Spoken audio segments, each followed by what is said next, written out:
The cab of the new GD655-7 was designed with operator comfort, visibility, and ergonomics in mind, with new Fingertip EPC controls which feature a steering lever.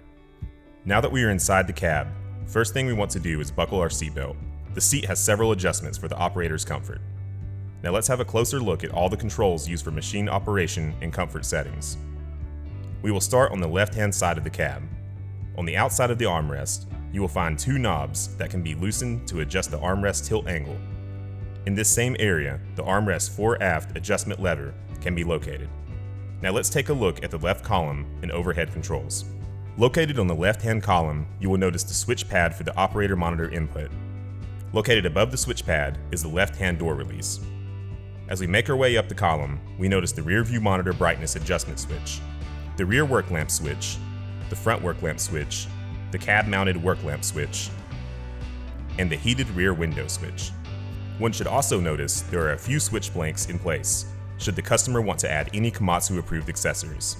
Moving slightly overhead, we find the AC heater controls. Now that you're familiar with the left-hand column, let's move to the center of the cab. Looking at the left center view of the front console, we see the secondary engine shutdown switch, which is to be used when the engine has not shut down after the key switch has been turned to the off position. Now that we have a head-on view of the center console, we can identify the monitor screen, the LED indicator panel, the hazard light switch, and the display lighting mode switch, which will brighten or dim the monitor lighting level. Directly above the monitor in the overhead portion is the monitor screen for the rear view camera. Now let's move to the right side of the center console. Here we see the keyed ignition start-stop switch. You will also find the turn signal lever that houses the headlight controls. A little further down the column is the washer wiper controls. The inside of the control knob operates the rear window wipers, while the outside of the control knob operates the wipers in the front windshield and the doors.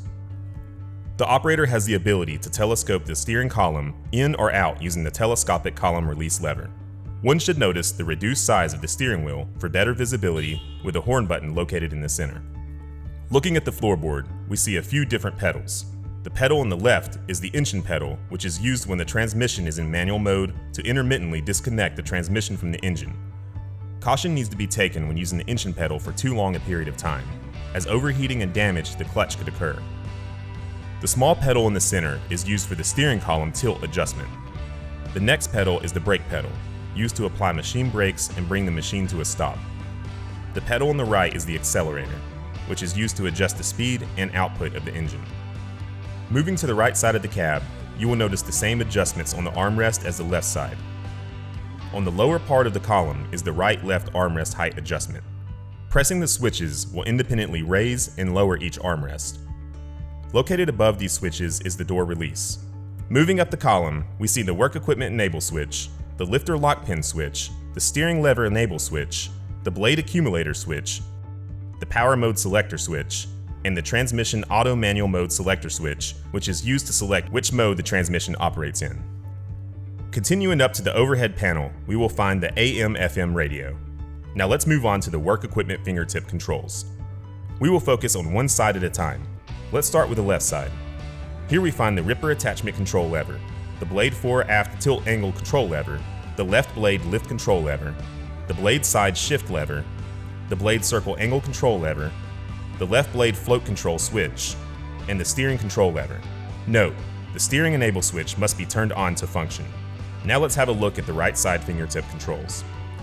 Here we have the machine articulation control lever, Scarifier front attachment control lever, circle side shift control lever, front wheel lean control lever, right blade lift control lever, right blade float control switch, the parking brake engage disengage switch, transmission shift control lever, the forward, neutral, reverse switch, the differential lock engage disengage switch, the RPM set mode selector switch, and the engine speed set switch.